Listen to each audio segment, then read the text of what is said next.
kan irraan dhufee hojii waaqayyoon hojjedha. Seenaa biraan qabnu seenaan keenya Yesuusi. Ameen. Wallaalotuma namoota dhimma hin baafne namoota namni bira darbe waaqayyo fuudhee akka mi'a hojii isaa taanu godhee sin dura gaafa dhaabadhu sin baay'ee na caaltu ani isinii gadiidha. Waaqayyo immoo akka fuula keessa dura dhaabadhu godheera. Galanni waaqayyoof haa ta'u. Namni fuula nama dura gaafa dhaabatu waan nama caale miti, waan jabaa ta'e miti, waaquma ofiisaati jaallatee akka namni si dura dhaabbatu godha. Hunduma keessaniif waaqayyo carraa ulfinaa fideera. Sinis tarree as teessee dhaggeeffachuu kana kan sinii kenne waaqayyoodha. Waaqayyoof galanni haa ta'u.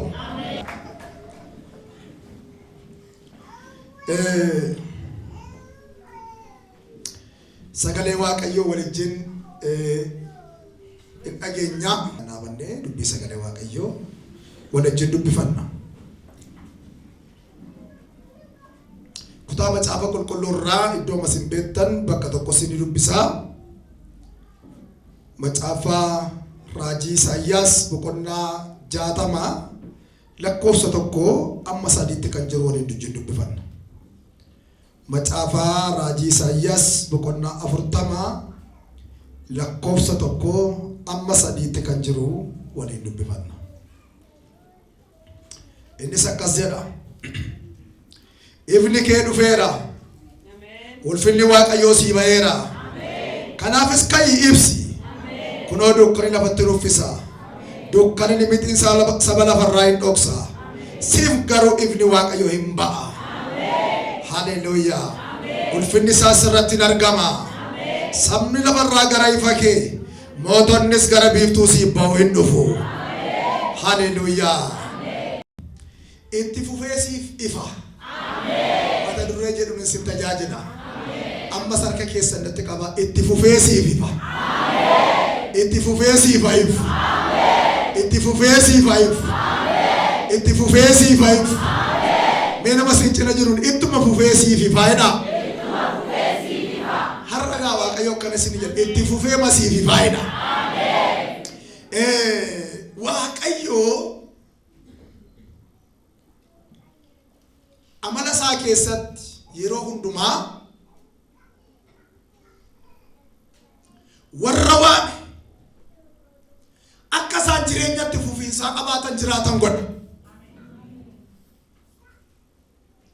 Jireenyi itti fufiinsaan guddataa dabalaa deemu jireenya mana waaqayyoo malee hin jiru. Seexanni amala isaa keessatti yookaan biyyi lafa amala isaa keessatti waan jireenya fakkaatu tokko fuula namaa dura kaa'a. Sooromsuu danda'a. Beekamtii kennuu danda'a. Wal horuu yookaan waan baay'ee ta'uu danda'a. Garuu gaafa inni natti toleera, naa ta'eera, naa qajeeleera, baqqaa na jiraadha gaafa jedhu keessaa fuudhee deema. Hin kutaki'a.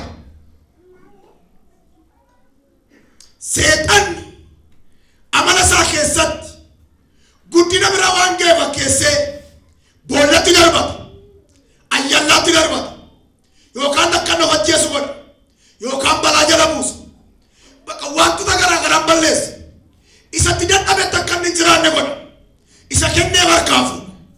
Yooti dogongore waan kennaafii ture. Egaa seexanni amala isaa keessatti gabbarsuu malee akka namni guddatu hin godhu. Hin gabbartaa. Waan fedha isaa guuttaa. Kana booda jireenya waan gaarii fakkaatu, waan jiraattu fakkaata. Garuu yeroo gabaabaa keessatti yookaan karaarraa kaatta, yookaan waan sanarraa gaafate kaattu, yookaan siin balleessa, jireenyicha balleessa. Jireenya mana waaqayyoo keessaa waaqayyo gaafa ijoollee isaa waamu jireenya kenna. Jireenyicha gaafa kenna itti fuftee bakkatti guddachaa deemtu godha. Bal'atti bal'isaa maleema. Si eebbisaa maleema. Burqaa kee bal'isaa maleema. Jireenyi kee akka inni ol malee gad hin deemne godha. Yoo irraa dogongorte si gorfata, siif eeggata, siif obsa. waaqayyo akka dibadummaan barbaadu. Kanaaf egaa waaqayyo har'a akkas jedha.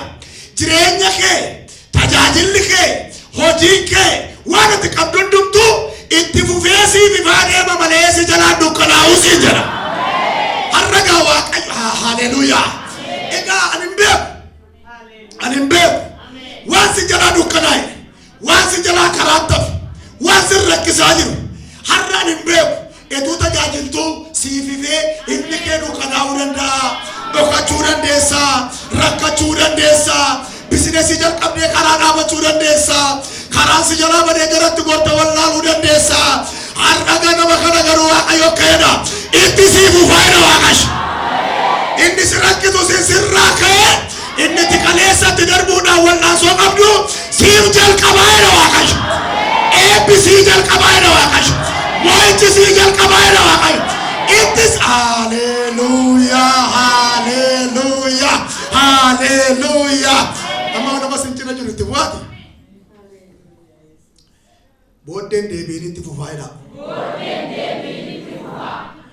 Gammachuun kee itti siif hafuuf. Fayyaan kee itti siif hafuuf. Abbaayye itti siif hafuuf. Gammachuun keessan. Waan guddaa isaan dubbatan tokkoon baay'ee laphee korra bu'e. Maal jedhanii kan tokkoon isaa nama maarretu arfansaa waaqayyoon irraa kaase. Baay'ee nama dhiba.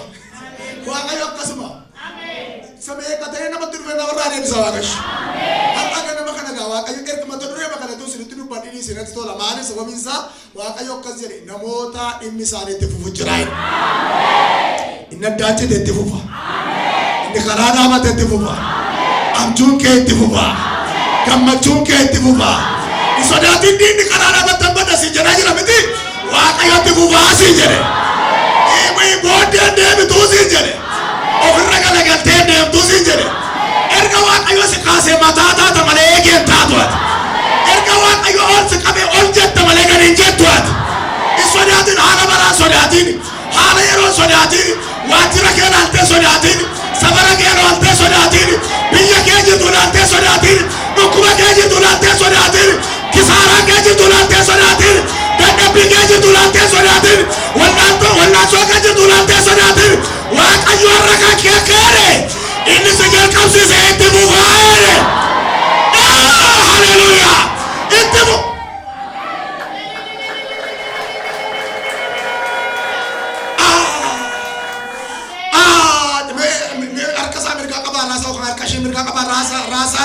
Rasa ati raba min diindi ki araba muti jara. Jara jara haleluya. Har awa mana ki raba mujira. Wa ke raba mujira. Ani sababu isa wa kayo wa ni tifufa si bidaya. Haleluya. Wa ni tifufa mana kef, trenya kef, hoji kef, ala kef, biya kef. Wa haleluya. Ini si kaasa tise boksisa. Angosi ke mera tana wa kayo. Lebeli ke on kaasa tana wa kayo. Lebeli ke na bala marema. Krosi ke na bala marema. Gammachu ke na bala marema. Harra wa kayo jire ashama gando wa tawa. Garu wasi wa jire tifune jira. Rakini si nuka tefufu. Kati si nuka tefufu. Ini si yato si nuka tefufu. Ini si rakio si nuka mila fodo. Harra wa kayo mila bidina ke te kabese mera besera. Haleluya.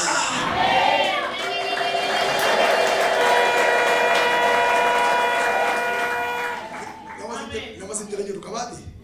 Kan sidu katim fuf nejiraida. Inchala la maida. Erga masin timan siapa yang wakayo matadure manake bukanan bayi irata dubbada namoto wae fujojeta. Ela kan sibira fujiraida. Inchala la majira. Aku mamala tu kana titi fufuda. Wakayo sibira bisa. Ati garo itti fufta. Wantu matti namoota baay'ee qabee harkisuun argaa. Bakka afeera jechaa jirta. Ina feechaa jirta. Warri ina feeyyatti dhagaa ina fee'oo. Ni waaqayyo jedhe ina fee'oo. Inni waaqayyo dubbate ina fee'oo. Kakuun sun ina fee'oo. inni waaqayyo waggoota dheeraadhaan natti dubbate nafee kaan annaan koo inni kadhadhe suni nafeeoo inni waadaa galame suni nafeeoo warri jettan dhagaa misiraachoo inni namni itti bumaa.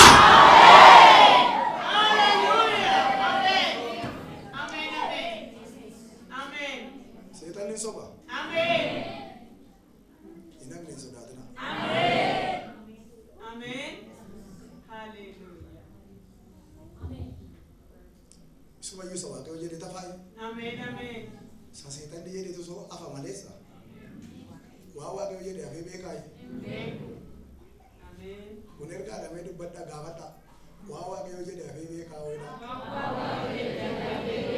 Walittaasa giddii qabaatanii.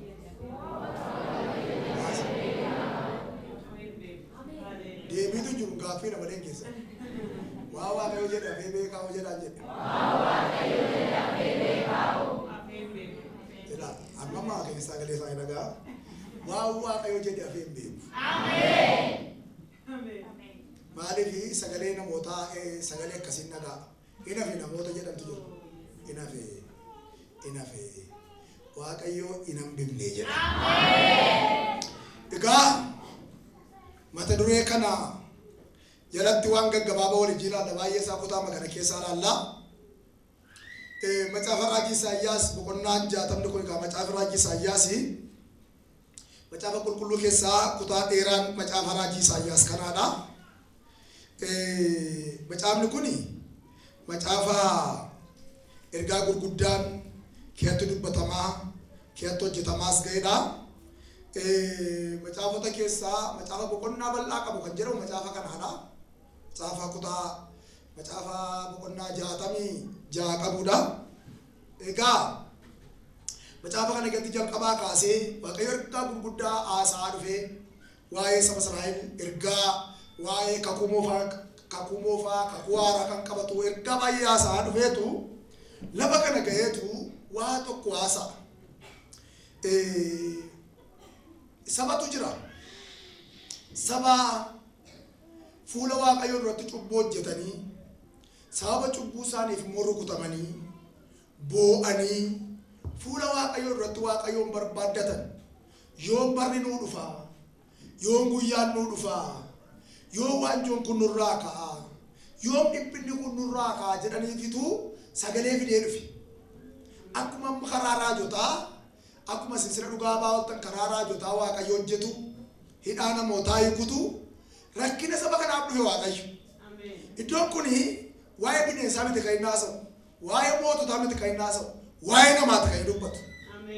Maal jedhe waaqayyo lakkoofsuma tokko irratti ifni kee dhufeera. Isuma dubbatu maal jedhe ifa kee dhufe akka namatti tolaa. Ifa isa kan namaa jenne isa kan moototaa jenne isa kan isa namni sii kennu jenne ifatu siif dhufe. Akka namatti tolaa ifatu dhufe gara kee ifan dhufe keessumsii siif dhufeera. Jireenya namoota inni ibsuu barbaaduun hin beeku malee waaqayyo namoota haalli isaanii itti dukkanaa'eef har'a waaqayyo ka'edha. Ifni kee dhufeera jedhe. Hojiin kan sitti dukkanaa'e barri kan sitti dukkanaa'e gaa'illi kee kan dukkanaa'e waan hundumtu kan giraarri jalqa sitti gale har'a waaqayyo akkas jedhe ifa kee dhufeera. Si ibsuudhaaf dhufeera jedhe. Karaa wallaantu dhufeera jedhe. Si gargaaruudhaaf dhufeera jedhe. Wanta sitti dukkanaa'e si ifa jedhe. Waan ati beeta ara keessa natti qabaa. Isuma asirraa jedhes ifni kee dhufeera. Mayoo sin waliin jedha hin sodaatin ifni kee dhufeera jedha. Gooftaan kan Yesuus Kiristoos waa'ee ifaa gaafa dubbatu namni ifa keessa deemu maal hin ta'u? Hin sodaatus hin gufatu. Gufannaan ifa kee deemtana gufannaan hin jiru. Ifa keessa deemtana rakkin hin dabarta. Ilaa kanatu ilaa kun gufuudha, kun nama miidhaa, kun nama miidhuu wanti jedhamu adda baafatta gaafa ifa keessa deemtu. Har'aadhaa wanti hundumtuu kan gargarsinii bahuu didee haalli hundumtuu kan sin jeeqee waaqayyo akkana siniin jedha. Ifni kee dhufeera.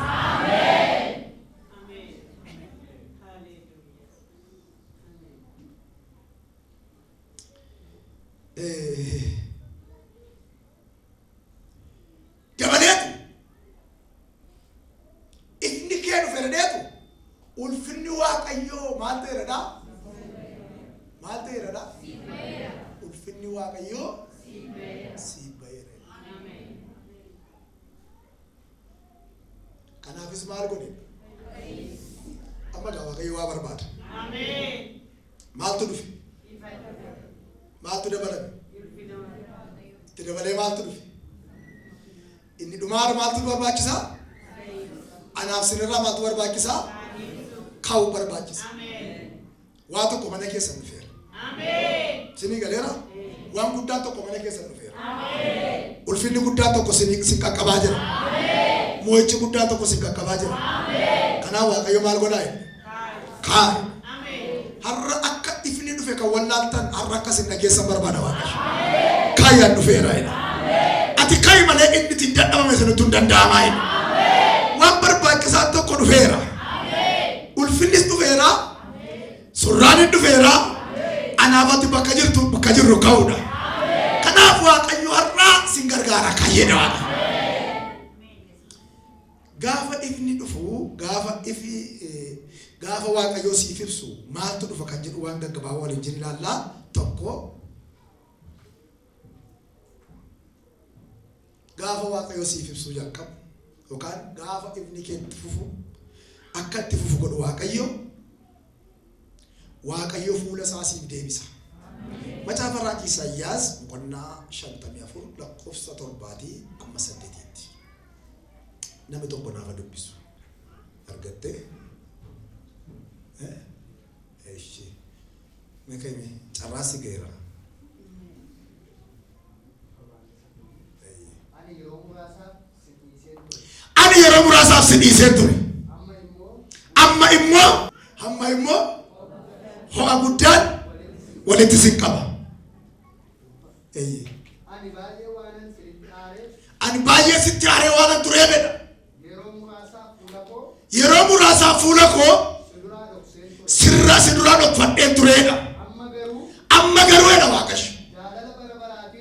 Jaalala bara baraatiin siif nano'a. Siin jedheeraa Waaqayyo. Noori Waaqayyootu akka yeroo gabaabduuf si dhiisee sitti aareen ture. Sitti gaddeen ture. Hojii kee ilaalee adeemsa kee ilaalee sitti gaddeen ture. Si dhiiseen ture. Sirraatti galagaleen ture. Amma garuu jala Waaqayyo. Fuula koo gara keetti deebiseera. Har'aa kaasee isa iyyuu salphaa miti ho'a isa guddaadhaan jedha. Gammachuu isa guddaadhaan jedha. Amma fuula koo gara keetti deebiseera. Kana booda sirraan galagalu jedha. Haleluuyaa. Dhimma kee dhiiseen turedha. Sati natti laatte sana dhiiseen ture. Sababatti narraa kaatteef. Sababatti na irraanfatteef.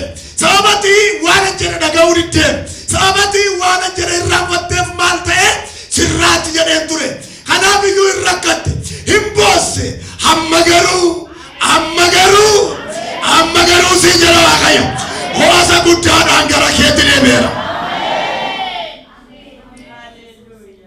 Sirraa fuula koo sirraachi deebisee ture jechuun maachuudha. Sirraan galagalee miti ree. Amma kana booda maal ta'e? Amma kana booda maqaan kee ol ka'e.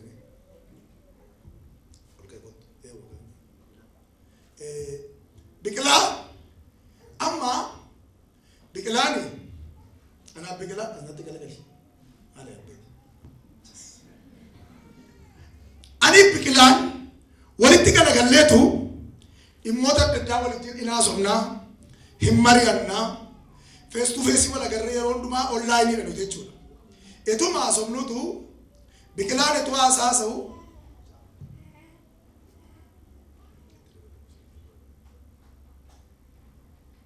etuma haasofnuutu biqilaan hojii biraa hojjeta. Etu biqilaan hojii biraa hojjetu macaafa koo sin fudhate na jalaa bilbila koo na jalaa fudhate waa'ee na jajjabiin godhe jechuudha. Kanaaf iyyuu itti naare jechuudha. Maali sababiin isaa? Silkii koo na fayyadaa ittiin anaasa'a waan na jajjabiin waan godheef achi nurraa galagale. Biqilaa waan nu godhu hin beeku. Waan biqilaan hojjetaa jiru hin beeku ni.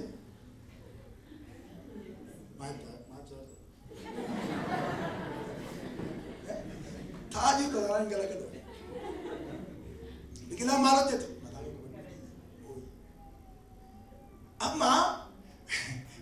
miilaan na kadhatu maalan godhaa ittiin galagala. Itti galagaleeni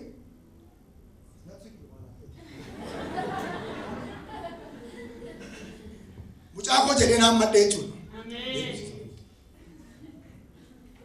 Waan fuudhe hundumaa hin deebisi. Kana booda har'aa kaasee biqilaan fuulli isaa ifaadha. Amma fakkeenyaa asitti yeroo baay'ee kan fakkeenyaa hojjettu faranjiidha. Faranjii waa tokko laafutee kana gooti. Amma akkas jechuun waan xinnoo akkasiin galu barbaadeen. Taa'e waaqayyo si hambisa. Si'a tokko kana ta'a. Etu waaqayyo wajjin haasaa jiru dhimma biraa keessa gaafa nu galu. Hojii nu ilaallanne keessa gaafa nu galu. Daandii keenya dhiibnee daandii biraa irra gaafa gallu nu jalaa gallisa waaqayyo. Garuu nu jalaa gallisuu waaqayyo nu dhiisuu miti. Nama si cina jiru okkeedha. Si callaa jallisuu waaqayyo si dhiisuu mitiidha. Waa si barsiisuuf jedha. Kanaaf waaqayyo akkasiin jedhe har'a.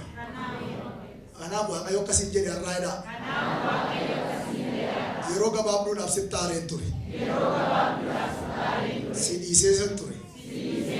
Har'aa kaasee garuu ho'a guddaadhaan siif ho'een fuula koo sitti deebiseera. Siin jedhaadha. Kana booda karaan kee wal siif qixxaate. Erga waaqayyo fuula isaa gara keessatti deebise waan isin hojjettan kamiyyuu wal isinii qixxaate. Yeroo baay'ee jireenyi namaa kan jeeqamu, dhimmi namaa kan jeeqamu yeroo waaqayyo fuula isaa namarraa deebisu. Gaa'illi namaa kan jeeqamu, waldaan kiristaanaa kan jeeqamu, dhimmi dhuunfaa keenyaa kan jeeqamu yeroo waaqayyo nurraa achi nurraa galagaludha. Seexana dhufee gala. Seexana dhufee gala. Gooliitu ta'a. Gaafa waaqayyo dhufee nutti galagalu inni karaa dhaabate sitti fufuu jalqaba. Gaafa waaqayyo dhufu wanti wal jala fuudhe hundumtu tooratti gala. Yeroo waaqayyo cal jedhu dhimmi keenya karaa dhaabata.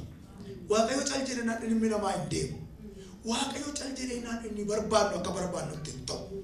Gaafa waaqayyo fuula isaa nutti deebisu wanti nu toora galaa dhufu. Inni jedha biyya naqata. Inni kufee hin kaa'a. Har'a gaa waaqayyo kan isin jedha. An fuula koo sitti deebiseera. Walii gammadaa. Waa argeera. Namoota baay'ee namoota jireenyi namoota baay'ee kan qajeelu natti agarsiiseera waaqayyo. Haleluuyaa. Haleluuyaa. Haleluuyaa. Namooti baay'ee surprise ta'u waldaa kana jira. Haleluuyaa. Yesuus gooftaadha. Namooti baay'een akka isaan waa isaanii ta'u waa harka isaanii galu gooftaan natti baay'ee. Yesuus gooftaadha. Maali sababiin isaa an fuula koo deebiseera jedha.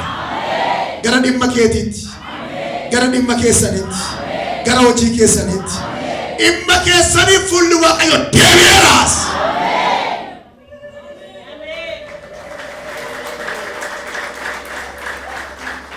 Rakkoonni guddaan konnekshinii waaqayyoo namaa gaafa gargarcitu rakkoon uumamuu danda'a.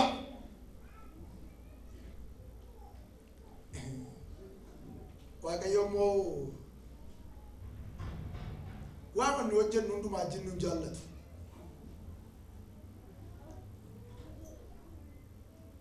Waa tokko sin gaafadha.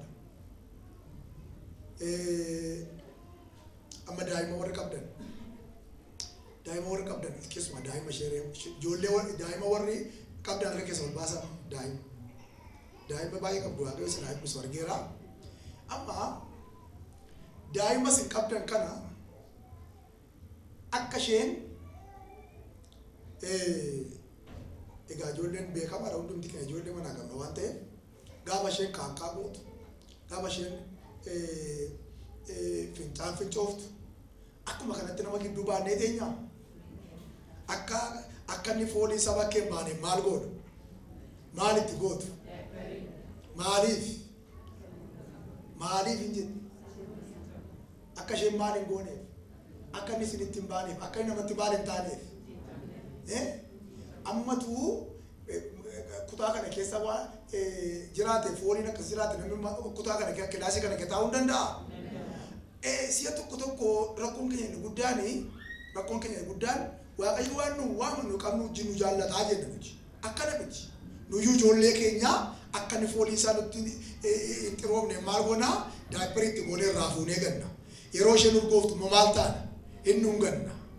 Amma jireenya kiristaanaa keessaa baay'ee wanti rakkoo inni guddaan akka Waaqayyo karaa dhaabbatu godhu wanta Waaqayyo akka nutti hin gammanne godhu wajjin teenya. Sakanaa wajjin teenya. Sakanaa Waaqayyo immoo yeroo na jiraatu jira. Ilaa waa tokko isinitti himu. Waan Waaqayyo hin barbaanne irraa gargar baanee karaa Waaqayyo irra gaafa deemnu dhimmi keenya qajeelaa deema. Wayifan jechaa jira. Wayifan jechaa jira. Wayifan jechaa jira. Namooti si'a baay'ee akkana godhu. Gooftaan waa tokko jedhe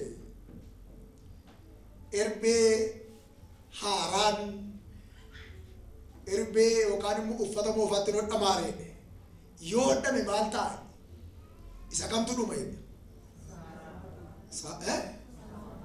Isa kamtu duraa dhuma jedhe?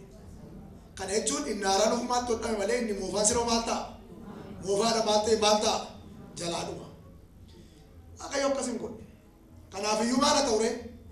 Erbee moofaa sanaa balleessanii haaraa fudhachuu. Amma jireenya kiristaanaa keessatti baay'ee waan akkasitu wallee irrakkisa. Waan Waaqayyoof hin taane erga baafnee Waaqayyo mana keenya keessa waan hin jiraanneef hin jiru.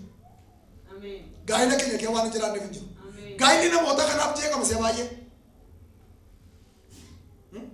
Namooti gaa'illi keessa rakkina qabu, ciisichi gaa'ila keessa rakkina qabu, waan moofaas hin gidduu jira. Kanaaf dhimmi keessanis qabamaa. Hojii keessanis qabamaa. Gammachuun keessanis qabamaa. Kanaaf maal haa ta'u ree? Waaqayyo fuula isaa nutti deebisee akka hojiitti fufuuf wanti moofaan sun gadaboo. Waaqayyo fuula isaa nuu deebisuu barbaada. Yeroo gabaabduu si dhiisee tureedha. Maaliifan si dhiisee dhimma si dhiiseeftu jiraedha. Rakkoon jirachuudha. Rakkoon akka Waaqayyo nu jala callisuuf godhu maayinni fuula isaa nurraa galagalchuu godhu maayinni. Isa kana beekuu nurre. Wanta biqilaan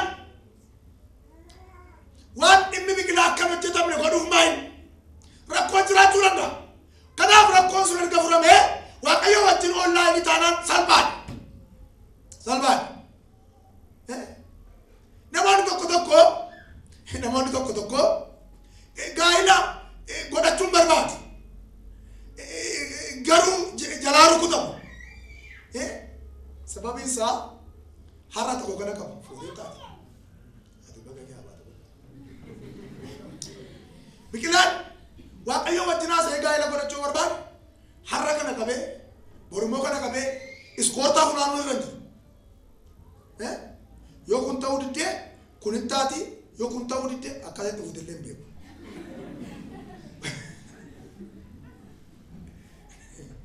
Namoota akkasii sirradhaa. Awwaamalee jechaa jira miti. Maali sababiin isaa takkachi gorraa, takkas gorraa, takkachi gorraa, takkas gorraa. Kanaaf Waaqayyo fuula isaa nurraa deebisee achi ta'a. Kisaaraa keessaan baane keessa yerootti galaa deemnu jira. Waan kana waa'ee na haasofsiisuuf hin beeku. Waaqayyo rakka'eedha.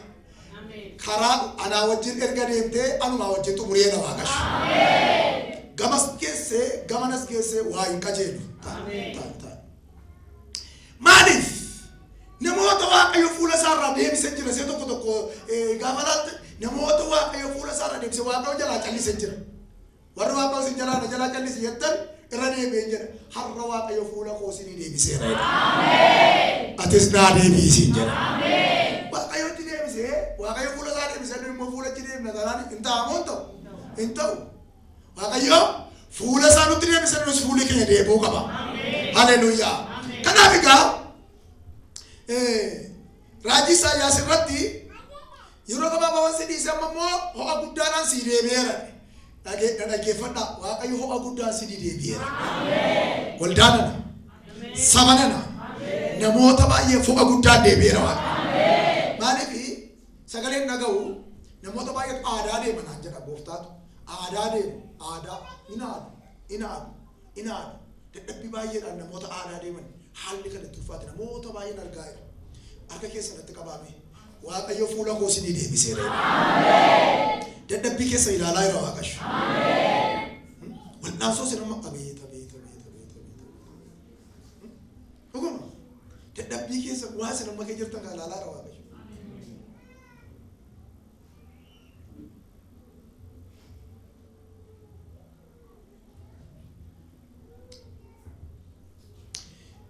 sadaffaan booddee si yeroo gotti fayyadamee si kadhachuun ayyaala. Garuu ammoo bira na dabarsuu jira. Mee namaa sin biraa jiru qaba.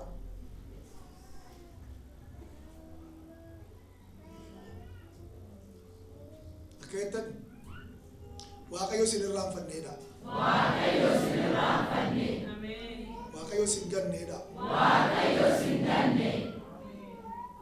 Waaqayyo sanyii waan maseeni fakkaatu ta'etu ija godhu natti agarsiisa. Ameen. Komee warra Waaqayyo irraa qabdan sin fichisiisa Waaqayyo. Ameen. Barreeffamaanis kan qabdan, barreeffattanis kan qabdan, mata dureetti gootanis kan qabdan Waaqayyo har'a kan ilaaleera dhaara Waaqayyo. Ameen. Maaliif namarraa achi deebi'ee niisu Waaqayyo. Inni lammaffaani gaafa Waaqayyo ifni kee akka itti fufu godhu ulfina isa dursi qabda turte sirraa fudhatameetu sii deebi'a. Waan sirraa fudhatameetu sii deebi'a.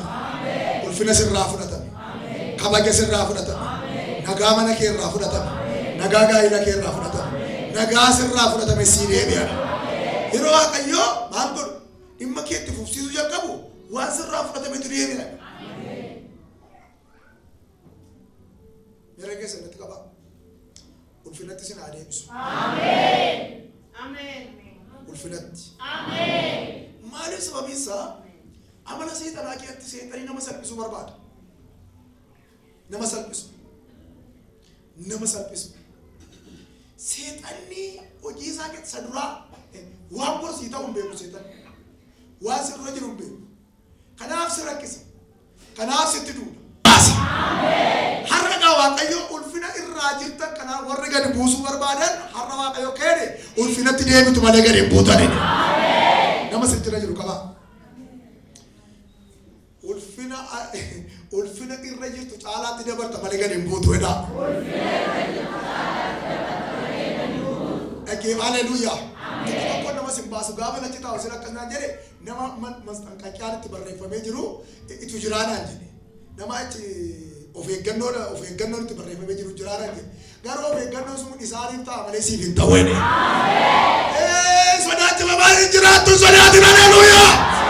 Waaqayyo akka jedhe ani ulfina sii dabala malee salphina sii dabalu jedhe Waaqayyo. Haleluuyaa. Garuu akka ulfaachaa deemtu godha malee akka salphachaa deemtu godhu Waaqayyo. Akka tola deemtu malee akka gadi buutu godhu Waaqayyo. Sitti dabalaa deema siriyyuu. Awwaa tokko jedhe ulfina sii dabalama malee salphinni sii dabalamu jedha. Seexanni amala seexanaa keessatti seexanni gas harkisuu barbaada.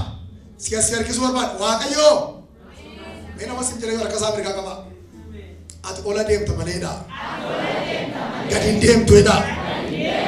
Dhiibamuu keedha. Gara isa caalutti ba'uu feedha. Awwaan shakka kanaa waan guddaa tokko na eegaa jira. Isheen kun naan taane jechaan jira gooftaadha. Maaliif jennaan waan guddaa tokko si eegaa naan jedheera. Ulfina sii dabalama malee salphinni sii dabalamu. As ta'e macaafaraa jaatama lakkoofsa tokkorraa waa agartu. Ulfina sii akka ulfinni dhufu. Macaafaraa Asteer boqonnaa 6 lakkoofsa 8 fi 10 namni tokko naa dubbisa. Har'a gaa dabaleen jedha. Ulfina sii dabalama malee salphinni sii dabalama. Asteer agartanitu argiteetta babiyaa.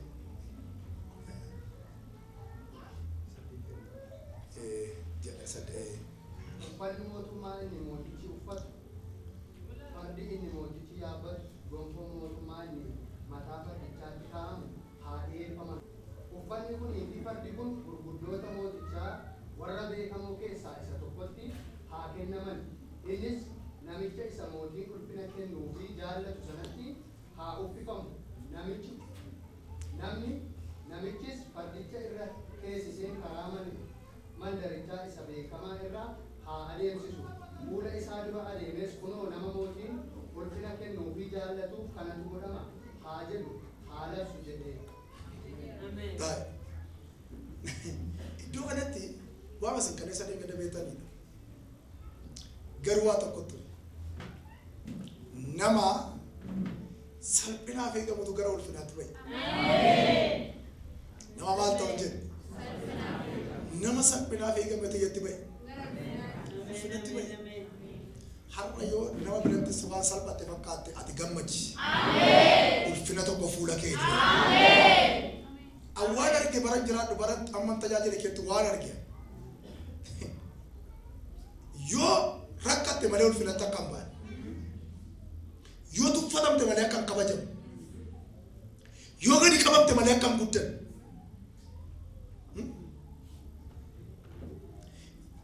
Waaqayyo amalli isaa akkasuma. Macaafa kana gaafa laaltan namni karaa sololoroo kan karaa qajeelaarra ba'ee seenaa isaas keetaa hin jiru. Inni gadi bu'aa, ol ba'aa, hin salphataa, hin ulfaata. Har'as Waaqayyo ka'edha. Salphinni keerraa salphattee akka haftu mitiidha. Mordekaayi waan inni ta'e istiriin isaa bal'aadha kan namicha kana. Bal'aa. Dhumarratti waan barbaachisaa ta'u waan mootiif ta'utu waan nama kabaja qabu yookaan immoo nama ulfina qabuuf ta'utu qophaa'e. Hin qophaa'e. Maalitti beektaa kan kee qophaa'ee jira? Inni qophaa'e sun kan keeti. Proposaalli isaa hojjetamee, riisarchiin isaa dhumee, waan ibsaa dookimentii ta'ee nama Waaqayyo barbaaduuf jedhamee kan qophaa'ee jiru ekeleen qophaa'ee ekeleen ta'eera. Ajallootaan ta'u hin soba. Yeroo gabaabduu booda irra jiraata malee irra hin jiraatu. Itti tolu kana booda Waaqayyo har'aa kaasee ka'e proposaalli hundumtuu waa'ee keef dhumeera na Waaqayyo.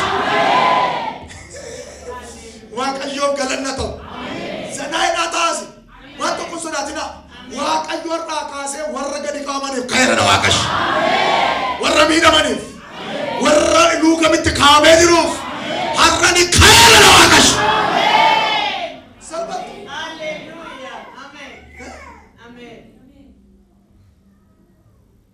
Yeroo kee jiru yeroo ulfaataa. Yeroo inni gaariin inni dhugaan yeroo itti dhokatee inni dhugaatti yeroo itti mul'atu. Dhaloonni nama salphisan, dhaloonni ulfina namarraa fuudha yeroo itti baay'atanii. Baay'ee keessumaa fagoon dhaqina waldaama kiristaanaa gaafa laaltan yeroo itti salphinni yeroo itti yelloo guddaa jiruun. Waaqayyo har'a ka'e har'a ulfina warra na wajjin jiraniif ulfina warra na wajjin jiraniif kabajaa itti ba'aa deemu malee gadi bu'aan deeman jedha Waaqayyo.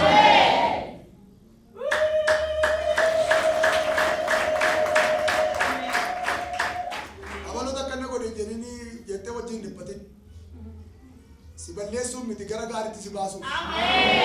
Har'a balbala waan sitti cufe fakkaata. Garuu balbala sirraa banaa jiru. Ishee xinnoo sirraa banee sirraa. Haleluuyaa. Dhuguma. Kanaaf nama mootiin jaallatu yookaan immoo ulfina kennuuf barbaaduuf kanatu godhamaa jedhe. Ulfina dabalame. Kabaja dabalame. Nama sila balbala dura taa'utu, nama sila eeguuf, nama sila waa meeqaan rakkatutu akka jette akka jedhani gaafa waa'ee Haamaanii fi waa'ee Mordekaayi irratti haadha manaa gaafattu namichi kun Yihuudiidha taanaan jette eetuutti bu'uu dhiifte wayyaa jette hin badda jette hin badda maaliif jennaan jarri maal ta'anii jette jarri ol kaa'ama deemu jarri kun achi taanaan salphattaa jette namichi kun achi taanaan rakkoodha jette maaliif jarri maal ta'aa deemu jarri dabalaa deemu jette namni gadi qabee hin danda'u jette namni itti seen hin danda'u jette isaan iddoo waan hin danda'u jette isaan maal ta'aa deemu jette cabsaa deemu jette humna cabsee darbu siima biri Waaqayyo. Isaan itti bu'uun jechuun jette salphisuun dhabuun ulfinatti baasuudha jette ina ofuma maqaan nu badaa jette ofuma maqaan abeet ilaamee kana booda namni baay'een nu beetu dhiifa manaa qodii siin jedha ofumaan sitti bu'ee siin jedha ofumaan si rakkisee siin jedha utuu mana obboleettii kanatti hin buune ta'e siin jedha Ituma buleessa kanatti buuneessee siin jedha. Maaliif jennaan itti daballeedha. Sababa keenyaaf Waaqayyo kana godheefi siin jedha. Ati ulfaachaa deemte malee salphachaa deemtu.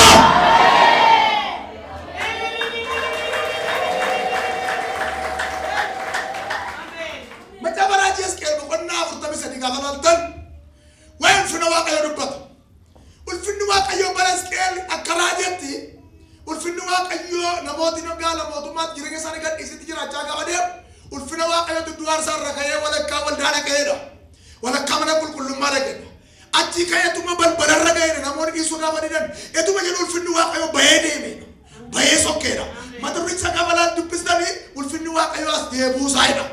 Amma ba'aa sokkeedha. Gaafa kanatu Waaqayyo immoo akkas jedhaa Waaqayyo akkas jedha hamma garuu deddeebisa ulfina koo'edha. Hin dhufa ulfinni koo gara mana qulqullummaatti. Hin dhufa gara mana kee ulfinni Waaqayyo. Hin dhufa kabaji mana haleluuyaa. Wanti gaariin tokko eebbi tokko mana kee hin dhufa. Hin deebi'a. Aranja sanatti qaba. Ulfinni Waaqayyo gara mana keetti adeemu. Nagaan gara mana keetti adeemu.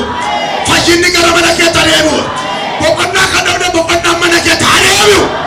Hin deebi'a mana keetti. Hin deebi'a nagaan. Hin deebi'a fayyinni. Hin deebi'a boqonnaan. Hin deebi'a gammachuun. Hin deebi'a jireenyi. Hin deebi'a barakanni. Hin deebi'a barakanni.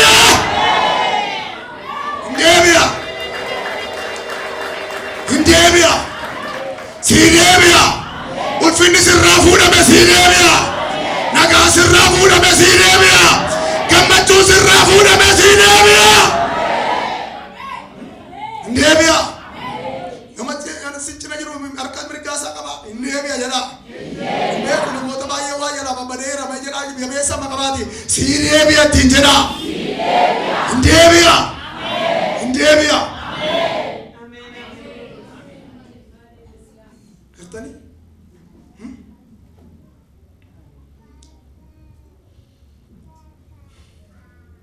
Haleluuyaa. Inni sadaffaani si ifaanee amala sitti dukkanaa hin deemu. Boqonnaa 60 lakkoofsa 2 maal ta'anii ma jedhaa sumarraa sirrii dubbisaa. Kunoo dukkanni lafatti nuffisaa. Dukkanni limitiin saba lafarraa hin dhoksaa. Siif garuu ifni Waaqayyoo hin ba'a. Ulfinni asirratti hin argamadha. Kan kee maal ta'aa deema? Kan kee ba'aa deema. Siif ifa ba'aa deema malee siraa dhumaan deemu jedhe. Warra Waaqayyo wajjin deemaniif ifa ba'aa deema. Ulfina dhufaa deema. Kabajan dhufaa deema.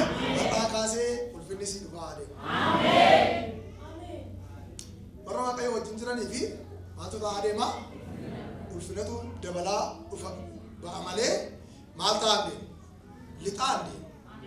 Gammachuun itti dabalaa deema malee dhumaan deema. Sababiin isaa Waaqayyo ulfina fide. Gammachuun sii dabala. Maqaan kee dabalituudha maqaan kee har'aa kaasee gammachuun dabalameera. Wanti gammachuu keenyaatu jira har'aa kaasee dabalameera. Siin kana dabooda. Gaafa Waaqayyo dhufu maaltu dabalamaa deema? Ulfina dabalamaa deema.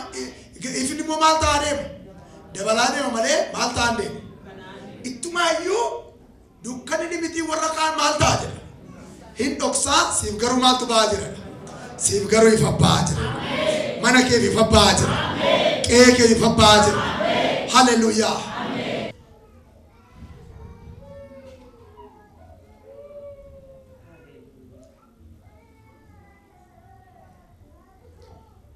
Sarraffaa dubbadeen ittiin kadhanna. Isa kaleessa sin barbaadne akka ati barbaadamtu godha. Isa kaleessa si arguu hin barbaadneetu si barbaada. Macaafa Raajii 60 lakkoofsa 3 sanaa saba lafarraa dhufe. Saba lafarraa. Maal jedhaa? Mee dubbisaa.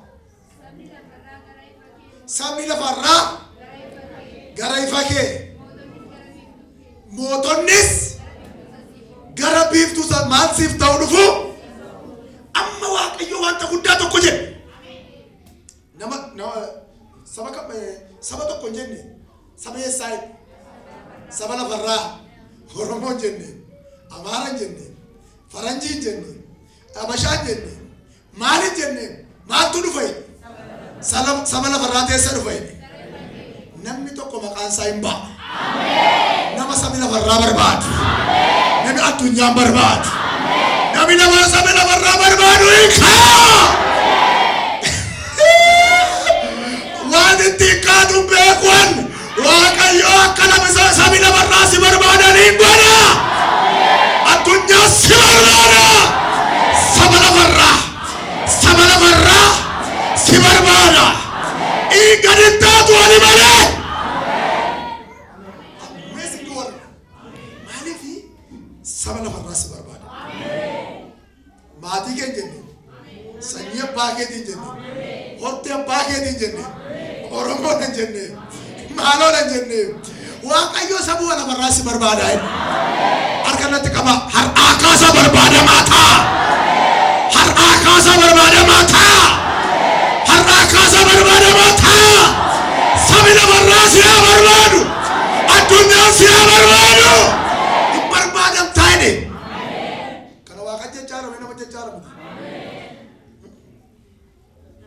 Maaliin akkati ittiin barbaadamtu yoon beekuudhaa baadhe Waaqni ni dubbachiisaa jiru beeka. Har'a garuu ati barbaadamaa taate. Yookaan beekumsa kee barbaadama. Dandeettii kee barbaadama. Qabeenyaa kee barbaadama. Qabeenyaadhaan ol si kaasee akka namni maqaa kee waamu godha. Yookaan muudama tokko sii kenne akka ati barbaadamtu godha. Yookaan si dhibee akka ati barbaadamtu godha. Namatti itti barbaadamtu hin beeku garuu sabas si barbaadana Waaqayyo. Sabas si barbaada jechuun qoricha taate jechaadha. Qoricha addunyaa kanaa si haa godhu Waaqayyo.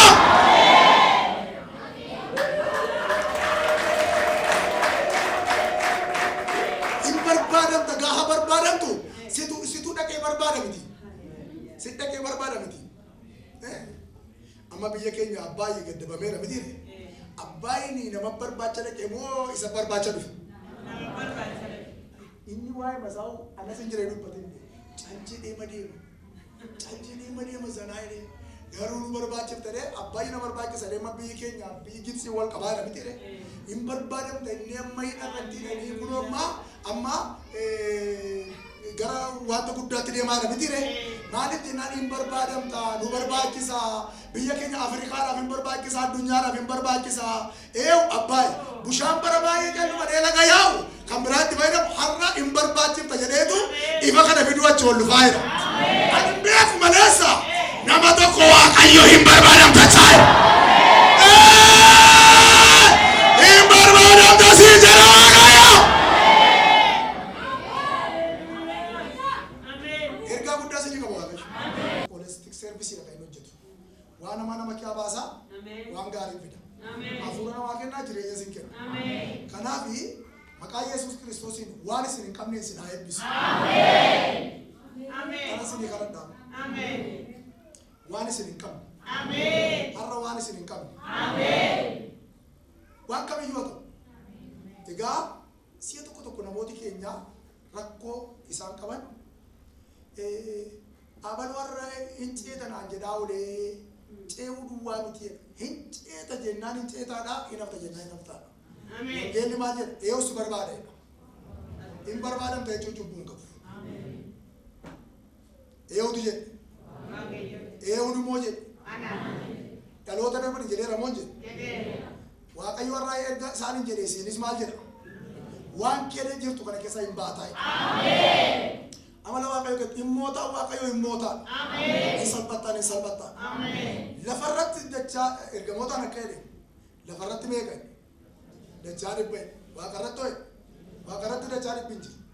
Waan argattan lafa irratti argattu malee waaqarraa inni waa argattu ni yaadna. Waaqarraa waan tokkicha argattu. Waan waliin qabu jireenya bara baraa argattu. Jireenya bara baraa argattu waan argattan asuma irratti argattu. Maaliif yeroo asiisinii kadhatan nama naaf hundhaa. Ameen jettanii ree. Namni qulqullinaa kun gadi makee jiraachuu barbaadu jiraa. Waaqayyo kana sinirraa akka. Maaliif jedhaa nama tokko nama kuffiyaa kaa'atu kan kaa'atan jiru yeroo na fuuraa ilaala. Kuffiyaa keessa na fuuraa Yesuus kee galaa. Inni si deebisa. Ameen.